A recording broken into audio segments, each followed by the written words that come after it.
राजगिऱ्याच्या राहिलेल्या भाजीची काड्याची भाजी बनवली. कशी आहे नवीन मला नक्की सांगा. अशी भाजी तुम्ही करून खाल्लं ना कधीच न चुकता पावसाळा आला तर रानभाज्यामध्ये तुम्ही शोधून भाजी अशी बनवणार. रसरशीत मस्त चवीला हाय श्री अप्रतिम स्वामी होते. समर्थ.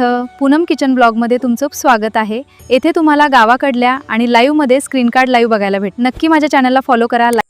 काड्या नीट स्वच्छ बघून निवडून घ्यायच्या कवळ्या तुम्ही पाहू शकता. असं ह्या पद्धतीनं थोडंसं हातानं किंवा चाकूनं तोडायचं. ह्या असं काड्या असतात. रानभाजीला काटे असतात. राजगिरा भाजीला तुम्ही पाहू शकता. ह्या छोट्या छोट्या टिप्स आहेत, तुम्ही नक्की फॉलो केल्यानंतर भाजी अप्रतिम होते. तुम्हाला माझ्या लाईव्हमध्ये किंवा शॉर्ट व्हिडिओमध्ये तुम्हाला थोडीशी मी माहिती होईल तसं शक्यतो देण्याचा प्रयत्न करत असते मंडळी. असं तुम्ही पाहू शकता. असं अलगद आपण आळूच्या पाण्याची देठं कसं काढून घेताना तसंच काढून घ्यायचं. हे पण सेमच पटापटा होतं, खूप उशीर लागत नाही काय नाही. तुम्ही सेम असं चाकूनं थोडंसं कट मारायचं. आपण एखादी गवारी वगैरे कसं सोलतं त्या पद्धतीने सगळं सोलून घ्यायची. सगळं मी शेंगात तोडून घेते. तुम्हाला लागेल जास्त कमी तुम्ही तुमच्या प्रमाणामध्ये घेऊ शकता. ह्या असं सगळं पूर्णपणे मी चला आता सगळं घेतलं तोडून तुम्ही पाहू शकता. शेंगाचं कूट, लसूण, लाल मसाला, हळद, चवीप्रमाणे मीठ घ्यायचं.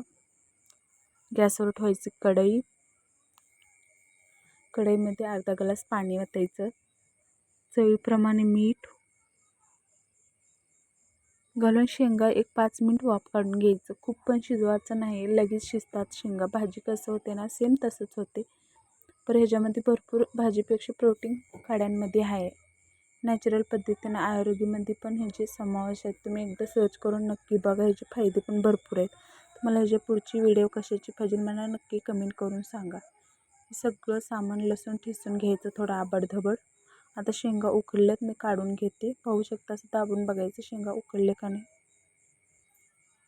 ह्या पद्धतीनं आपण शेंगा चेक करून घ्यायचे की उकळले का नाही. उकळल्यात मी पूर्ण आता शेंगा एका साईडमध्ये एका भांड्यामध्ये काढून घेत आहे.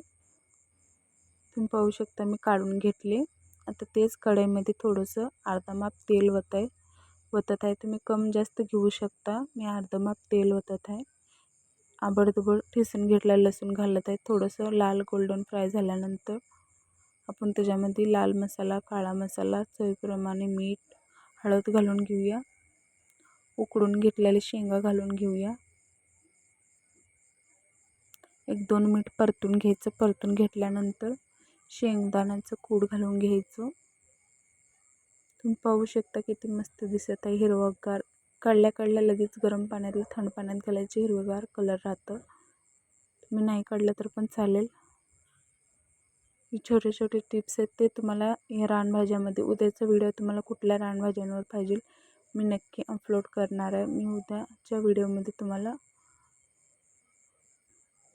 चिगळ्याच्या भाजीची वड्या कशी बनवायची ते नक्की घालणार आहे. उद्याच्या व्हिडिओला पण भरभरून तुम्ही सपोर्ट करा. न चुकता मी दररोजचं 1 वाजता व्हिडिओ अपलोड करत असते. तुम्ही कलर टेक्स्चर पाहू शकता किती मस्त दिसत आहे आणि चवीला पण अप्रतिम होतात. नक्की बनवून खावा. मंडळी रेसिपी कशी वाटली गावाकडली राजगिऱ्याच्या रानभाजीची काड्यांची भाजी नक्की मला कमेंट करून सांगायला विसरू नका मंडळी. असंच पावसाळी स्पेशल रेसिपी पाहण्यासाठी माझ्या चॅनलला नक्की फॉलो करा. तुम्ही पाहू शकता त्याचं कलर टेक्स्चर किती मस्त दिसत आहे. तुम्ही भात, चपाती, भाकरी संग कशा संग पण खाऊ शकतात. मस्त लागते. चला भेटूया उद्याच्या 1 वाजता. Bye bye. श्री स्वामी समर्थ मंडळी.